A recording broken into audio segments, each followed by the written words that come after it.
All right, welcome to Module 5. We are right there at the halfway point, so hopefully you're progressing nicely in the class.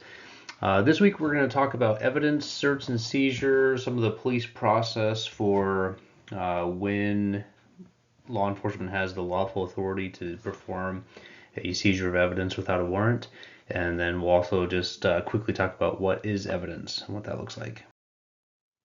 All right, so this is kind of the outline of how this week we'll progress through the module. Like I said, we'll first talk about search and seizure, talk about evidence. We'll do an introduction for what Locard's exchange principle is, and then talk about chain of custody and how that applies to evidence.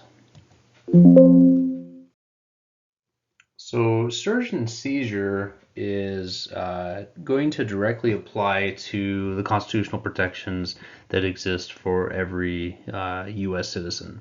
And that's your title for or Fourth Amendment rights, which is the right of the people to be secure in their persons, houses, papers, and effects against unreasonable searches and seizures. So basically, we have a privacy interest in our house and in our daily life. We should be able to go about our business without the interference of government. That's basically what your Fourth Amendment right is going to provide you. If we talk about search and seizure, then the government has the duty to protect individual rights and to make sure that you can go about your business freely without having your privacy interests disrupted.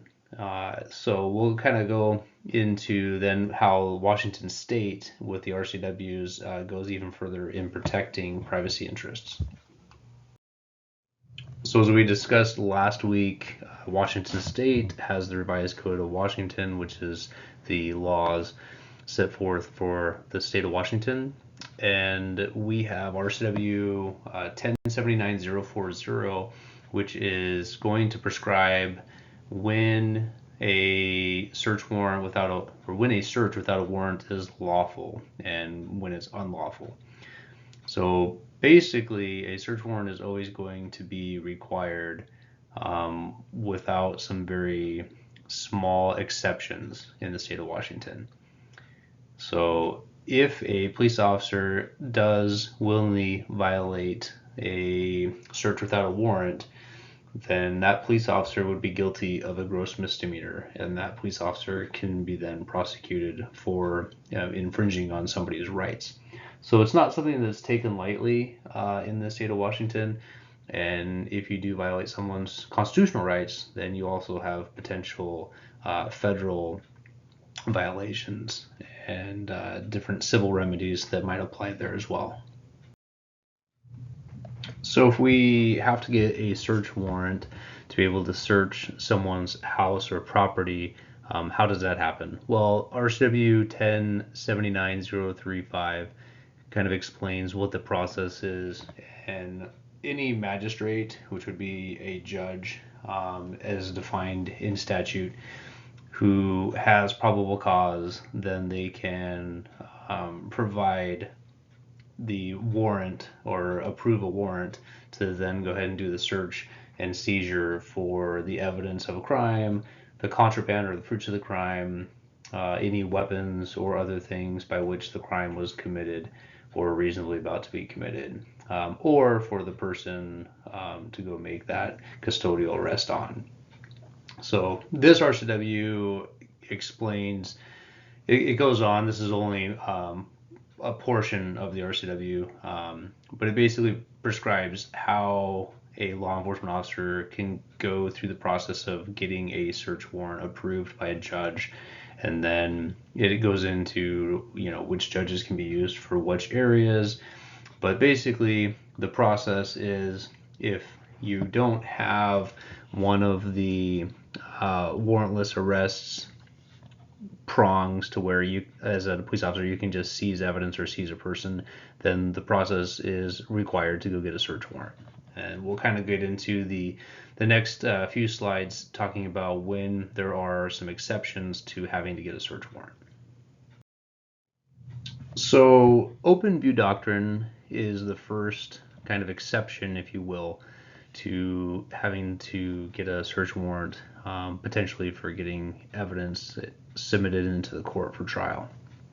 And you'll read about this case law, the Hester v. United States. It was a U.S. Supreme Court decision back in the early 1920s, and that case law is provided in the module. So if you are watching this first, you might want to pause it and then just read this case law in the module. It'll help make a lot more sense. But basically, when you read the case law, open view or open field doctrine, as it's commonly referred to, the officer is in an area where they're legally allowed to be, and they are able to, from that position, observe evidence of a crime which is occurring in an area that otherwise they don't have legal authority to be in. So the photo here is potentially, let's say the police officer is responding to a call for help at this house. And as they're responding and doing their investigation within the confines of this property, they look through this chain link fence and they see evidence of a crime occurring, in the adjacent property. So they have the legal authority to be where they're at currently, but the evidence of another crime is occurring in a position where they don't have the legal authority to go to. So let's pretend that, let's say that tree is a marijuana plant. And I know even though marijuana is legal in Washington state, there's a lot of caveats and restrictions on being able to grow marijuana. So let's just say, for the illustration purposes, that that's a marijuana plant that's illegal, and the officer now sees that evidence. So they can use the evidence of their observation, seeing that a crime is being committed, but the restriction is they can't go take action on that, because where they have the lawful authority to be in is within the backyard on the other side of the fence.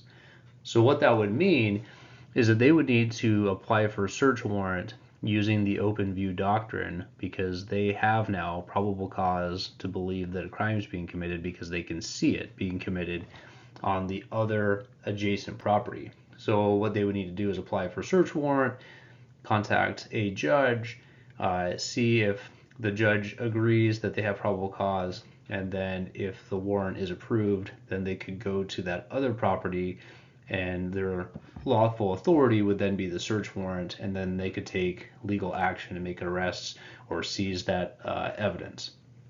So that's how open view doctrine can play out. There's other distinctions and differences. If that was, let's change the scenario to where what the officers observe is an assault taking place. Is different in that type of a situation, because now the crime that's being committed is putting somebody's life in jeopardy. And so for the caretaking aspect of a police officer's roles and responsibilities, they can intercede to protect and save human life. So that would be a different distinction altogether. But they would still, if they made such an arrest, explain how or why they were in a legal authority to make that initial observation. So it would still start out, even in that scenario, with the same, we responded to this different type of a situation, and from that vantage point, we could see, the assault take place. So make sure that you read the case law. It will help explain a lot more detail about the open view doctrine. But open view is from a position that would be available to the police officer within their roles and responsibilities, but they're seeing the evidence of a crime in some place that is constitutionally protected. All right. And in contrast to open view, we've got the plain view doctrine. And plain view is where the officer is in a location where they have a right to be, and it's not constitutionally protected, meaning it's a public area, so there's no expectation of privacy. With plain view doctrine, there's kind of three underlying requirements that are on this slide here. So the first being that the evidence must be in plain view and in a place where the officer has a right to be, obviously, number one. 2, the evidence must be immediately apparent, which means it doesn't require any manipulation or movement by the officer to create the ability to view that evidence. And then 3, the observation of the evidence must be inadvertent, meaning that, again, they didn't have to go in and manipulate things or have people move, and they didn't intend on creating the ability to see this evidence. They were just in the right place at the right time in a public area and able to view what would be incriminating evidence. So when we talk about evidence, there are a number of different types of evidence that are commonly referred to or mentioned. And so we'll kind of just go through what a court system might recognize as being different types of evidence. And then we really have 2 main categories of evidence, which we'll discuss a little bit further here in a moment. But what you'll see here, we have the analogical, which is really your timeline or history type of evidence where there might have been past history, previous arrests or contacts, and some of that information could be used as evidence in a case. Anecdotal might be something that were written complaints maybe at work, or someone might have some stories or describe different accounts that have involved your suspect over time, and so that's just anecdotal information that can be provided and used. Character, you might hear of character witnesses, but describing what somebody's personality or past practices have been can also add evidence in a case. Circumstantial is really going to be anything that's indirect evidence, and we'll get into that here in the next slide, but it's inferred evidence that's based off of separate facts from what is known. So, like, for instance, the bloody knife. If it's not in the person's hand, we would infer that our suspect, at one point in time had the knife and then stabbed somebody to create it to be the bloodied knife. Demonstrative evidence, you can use that to demonstrate how something happened. That might be something that's reproduced in a video or a chart or some like 3D models or something like that, or through various recordings. Digital evidence continues to grow in a number of ways. You have GPS records, your search histories off of any kind of website, video. There's just a number of different ways that digital evidence continues to grow. Infotainment systems in vehicles are a good example of digital evidence now as well. Direct evidence is your eyewitness account, or also maybe fixed surveillance video that would capture an event. Documentary would be something that's recorded in a ledger or a book or on notes, but really any kind of recording or document. Exculpatory would be any evidence that's beneficial towards the defendant. So evidence that would confirm an alibi or support that person potentially being innocent. So if there was information that came out, let's say it was a DUI case and the breath test instrument had been malfunctioning, that evidence of the malfunctioning equipment would be exculpatory. Forensic really just means for the courts. So there's a number of different types of evidence that would satisfy the definition of forensic. Obviously, the more traditional things you might think of would be DNA or blood evidence, or some things maybe you wouldn't consider initially, like scene mapping. A digital reconstruction of a scene would also be forensic. Hearsay, again, we're not going to get into what would be admissible in court all the time, but you're going to hear these things thrown around. But hearsay would be overheard or private conversations, could be potentially journal notes that were written down, but primarily it's going to be conversational type of information. Physical is really any real or material evidence, which obviously these are just types. So there could be multiple overlapping types of like physical forensic evidence that could be also exculpatory. But anything that's real, such as like body fluids or a weapon, anything that's tangible. Prima facie evidence is presumptive evidence. It literally means at first sight. So it's presented before trial that it's going to be enough to prove that someone's guilt until it is successfully disproved or rebutted at trial. A good example of presumptive evidence or prima facie evidence is reckless driving, where the RCW states that if you're traveling 20 miles an hour or more over the posted speed limit, that's prima facie evidence of reckless driving. So it's presumed that if you are exceeding the speed limit by 20 miles an hour or more, it's already going to be classified or considered reckless driving. Statistical, any kind of data research or polling that can be used in that type of a course of a case. And then lastly, testimonial is any spoken witness testimony that would take place under oath. So we had a long list of different types of evidence, but no matter the type of evidence that we just might throw a title on, it really is going to all boil down to two categories of evidence. That will be direct evidence or indirect evidence. And what we mean by direct evidence is that evidence directly connects to the crime. And that's usually going to be like eyewitness accounts or video surveillance that records the actual crime being committed, and it is direct evidence that supports that crime that's going to be charged. Pretty much everything else then would be indirect evidence. So indirect evidence, again, kind of threw out the bloody knife example earlier, but if you find a bloody knife at the scene, yes, that's evidence, but you're going to need more evidence and things to connect and show the relationship between that bloody knife and whoever the suspect is. So it might take a lot of indirect evidence to really connect the dots.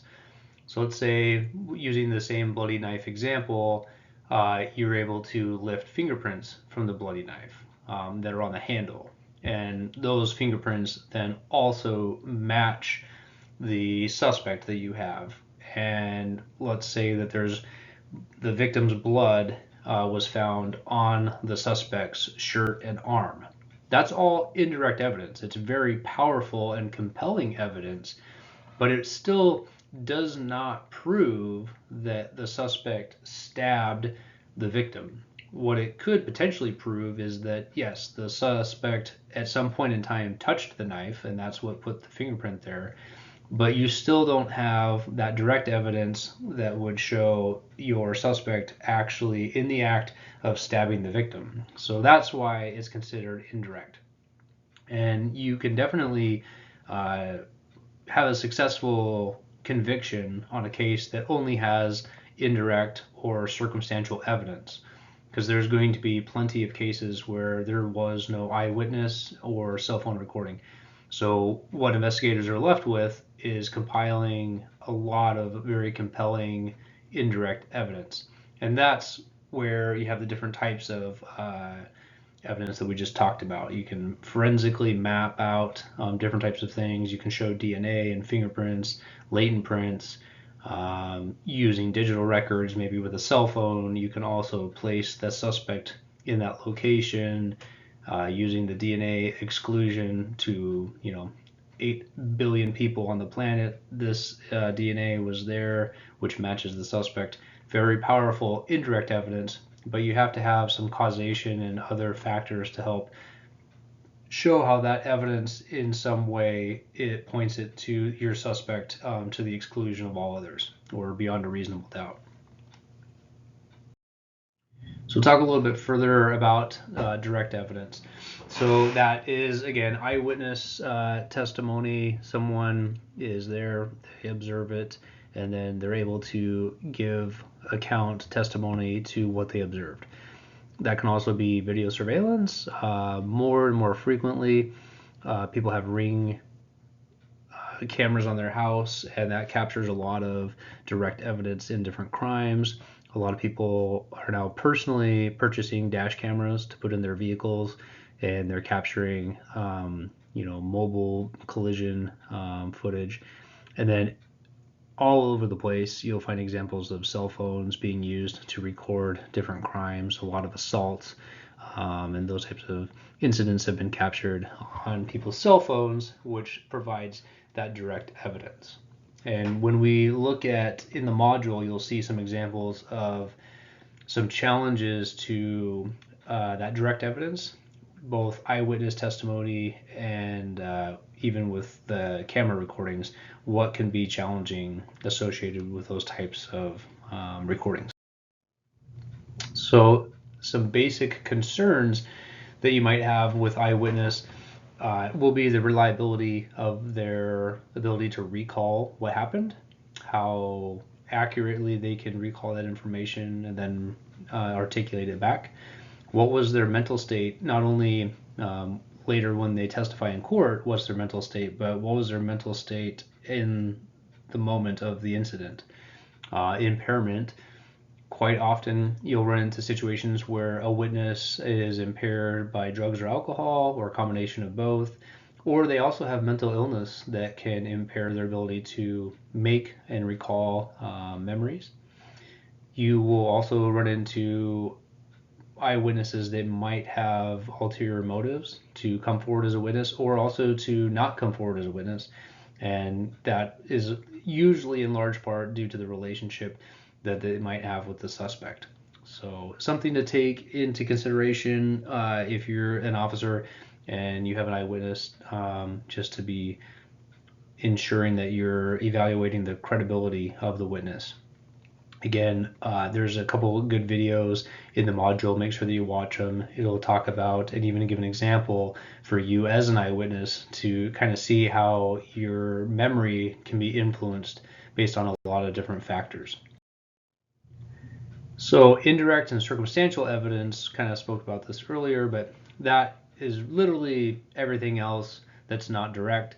That can be DNA, cell phone, digital data, your fingerprints, tool mark analysis, lots of physical evidence types of factors that will require additional information to show the relationship to your potential or alleged suspect. So indirect evidence concerns, you have to be concerned about their reliability. How confident are the scientists to be able to show, the DNA results to the exclusion of how many ever millions or billions of people. Also, developing the nexus or the linkage between that piece of evidence and the suspect or suspects. Also, with indirect evidence, you have to be concerned about just the destruction of that evidence. Usually, if your suspect is trying to evade arrest or conviction, they will do efforts to destroy or alter some way the evidence that could link them to the crime. So a lot of times when the detectives are starting to build that case, they might come across evidence that has been destroyed or altered in some way. So it's something to be aware of. And then the time delay as well. There can be delays from when detectives find the evidence, but there also might be delays in, having it processed by the toxicology lab or by the crime lab to do that tool mark analysis. So a lot of the very, very detailed processing requirements to analyze a firearm or the ballistics of bullet fragments, that can take a very long time to get the results of those tests back to, further build the case against a suspect. And in that amount of time, your suspect might flee or do other things to make it more difficult to prove the case. So switching gears, we're going to look at Locard's exchange principle, and there will be an assigned reading for this assignment that will really help explain Locard's exchange principle or theory. really, Lockhart is kind of credited with becoming kind of the father of modern day forensics. And his exchange principle at the time was extremely cutting edge, where really the theory in a nutshell is that if you interact with anything, that there's a transfer of evidence or a transfer that occurs in any type of instance. So an example would be if you were sitting in the classroom or you're watching this from your house, when you walked into the room, what did you bring with you? And what will you leave? And what are you going to take with you when you leave? So, at first glance, you might think, well, I'm not taking or exchanging really anything. But when we look into this a little bit deeper, you'll see that no, there's a lot of credibility here, and forensic science helps back up this principle in a huge way. So if we look at this a little bit deeper, let's say you're in a traditional classroom, you probably have a cell phone that you brought with you, or you have with you, or you have right next to you. So the cell phone itself is collecting all kinds of digital evidence all of the time. It's using location services to grab GPS location. It's regularly refreshing and grabbing different information off of a variety of platforms like Google and Facebook, Instagram. That metadata can be pulled and used in an investigation as those little breadcrumbs that can show throughout your day where you've been. Even if you're not connected to Wi Fi, your phone is smart enough to detect and try to identify where Wi Fi signals are. And so, through the phone and through the other Wi Fi routers that are in the area, you can identify also what devices have been in certain geographic areas. So there's all kinds of digital breadcrumbs that are being transacted upon simultaneously throughout your day all the time. So that's just one easy one that you maybe not have thought about.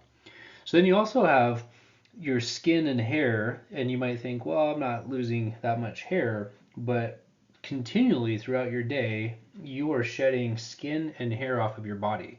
That can be the hair on your head, it can be the hair off of your arms, pubic hair, and skin is continually sloughing off. I mean that's what dust is created upon is your skin cells being shedded upon continually. So you also, if you've sat down at a desk or you open the door or you touched a window, you're leaving fingerprints behind all of the time as well. So your body is constantly shedding and dropping off little fibers and things in itself. You also then can consider your clothing that you're wearing is consisting of microfibers, and those fibers, when you sit down in a chair, you're going to leave some of those fibers of your clothing behind, and you're also going to pick up some of the fibers that are from the chair or from the desk. You might pick up some pieces of lint or something that's in the classroom. So on a continual basis, down at the microscope level, there's an exchange occurring with everything that you're coming in contact with. And if we kind of pull back and look at even a little bit more macro level, you probably are commonly bringing a drink in with you, or you might throw behind a piece of paper or a wrapper. Some people will still smoke. They might discard a cigarette that would have some DNA on it. So there's lots and lots of examples on a daily basis and a continual basis where you're going to be interacting with your environment and picking up and leaving things behind. All right, as we look a little bit deeper into Locard's exchange principle, we should also consider if there's more than one scene. And commonly, a crime scene investigator, CSI, is going to kind of consider the body to be its own independent scene because there's going to be a lot of forensic value and evidence likely on the body that can directly connect or help associate with a suspect. So you'll see the linkage diagram there on the screen where there's a connection between the victim and the crime scene. but there's also potential connections between the suspect and the victim, and the suspect and the evidence, and the suspect and the crime scene. So we have to consider how many potential crime scenes exist. And also, when we consider that, what's missing or what would likely be taken away from the scene. So depending on how the scene, if it's an outdoor scene or an indoor scene, there's going to be a lot of different things potentially. If it's a indoor with carpet, or maybe there's pets there, you have a lot of potential for the suspect leaving with fibers from the carpet or from the pet hair or the suspect's hair, or if there was a struggle, they might have scratched each other. There might be DNA that can be leaving the scene as well. You also then consider not only if it was an indoor scene, but eventually they left somehow, and whether that was in a vehicle or on foot or by bicycle or by a bus, somehow they had to come and go from the scene. So that might also present some linkage and some additional evidence. There could be tire marks. There can be, different types of mud or dirt that comes in or off of shoes. If you have, living in Western Washington, lots of pine needles and grass clippings that will likely adhere to shoes because it's so wet. So there's lots of potential things that are going to be taken away or left behind at a crime scene that can connect suspects and victims. So considering, when you're looking at the linkage, how many crime scenes potentially exist and where might those be, the different types of evidence that can be left at the scene, and then also consider digital evidence. If a cell phone was brought to the scene, you're going to have potential GPS records and metadata things that were left behind in a digital format that can help tie the suspect or the victim to that scene. So just things to be cognizant of for any type of investigation. So we've covered a lot of things. We talked about how evidence can be obtained either through a search warrant or if it's something that's happening within the officer's presence, and then what types of evidence exist. But let's talk about the actual collection of evidence.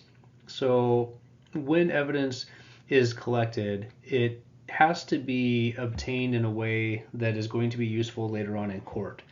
And so to do that, there needs to be some sort of record for where the evidence was found. And we're not talking about just in a generic scene. Let's say if it's an indoor crime scene of a homicide and there's a gun or a bloodied knife, it really doesn't help for the prosecution later on if the only thing that was documented was this weapon was found inside this house, because it doesn't have really any evidentiary value other than, yeah, that weapon was found there.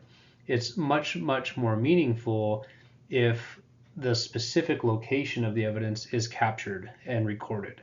So the bloodied knife was found at the bottom of the stairs in a pool of blood. Here's a photograph, and then here's a 3D recreation of the scene that shows exactly where the bloody knife was in relationship to the victim's body, and then ultimately wherever the suspect was maybe taken into custody. That has a lot more evidentiary value because you can help draw in a lot of those linkages to the suspect or to the scene, to the victim. That type of information is huge. So where the evidence is found is part of the chain of custody process. There needs to be detailed records of where within the scene specific pieces of evidence were found, and then that needs to be photographed. And then typically, if it's a felony case, you're going to have some sort of a mapping tool from which you can document those things. You also need to know who collected the evidence. You go back to the O.J. Simpson case, the huge challenges and takeaways from that case were really not following or having very good forensic protocols. And that case, because of the failures in specifically the forensic field in the crime scene processing, that changed and created new policies for all of law enforcement in how DNA is collected and processed at the scene, changing of gloves and booties, putting evidence into separate containers. Prior to the O.J. Simpson case, there really wasn't any expectation for how that process is done. And so law enforcement learned from, unfortunately bad case examples to where they had to improve processes to be more accountable and more transparent on where evidence was collected and how, and also just to preserve it and not have any degradation or questioning brought into the quality of the evidence. So who found it? Where did it go from the scene? So to have good chain of custody, you need to be able to document and trace how the evidence was collected at the scene, who processed it, where it went from the initial scene all the way to when it's entered into an evidence system. Once it is in the evidence system, how can you prove that that evidence was never altered? Well, you need to be able to show who had access to the evidence and who actually did access it at any point in time throughout the case. So that's really important because there can be allegations of somebody accessing the evidence at some point and then somehow altering it. So very important to keep a log of anybody who had access and if and when they actually did take that evidence to do any kind of work on it, like analysis work. That type of information is very critical to maintain the chain of custody.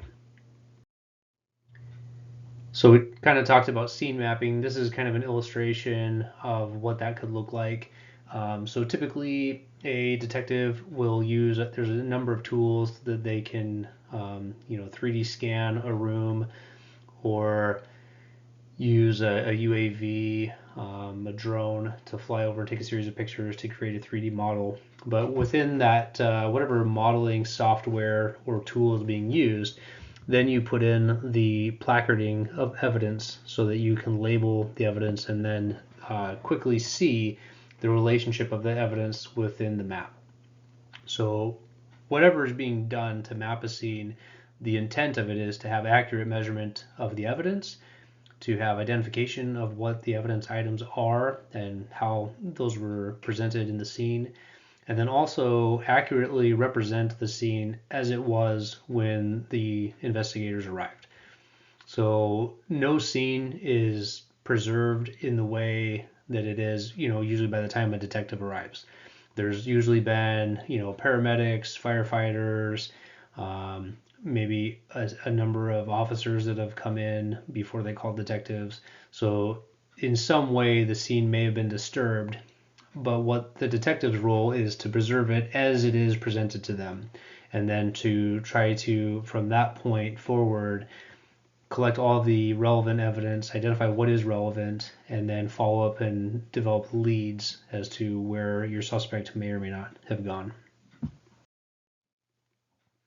So for this week's module, again, we talked about search and seizure, open view versus plain view. There's going to be some case law reading assignments there. We talked a lot about different types of evidence, and then Lockhart's exchange principle and chain of custody as it pertains to evidence preservation. So if you haven't, go ahead and watch the videos that are embedded in the module. They'll be helpful and provide some little background context. And then, like I said, there's some reading materials that will go into a little bit more detail on Lockhart's exchange principle. And we will see you in the module. Thanks.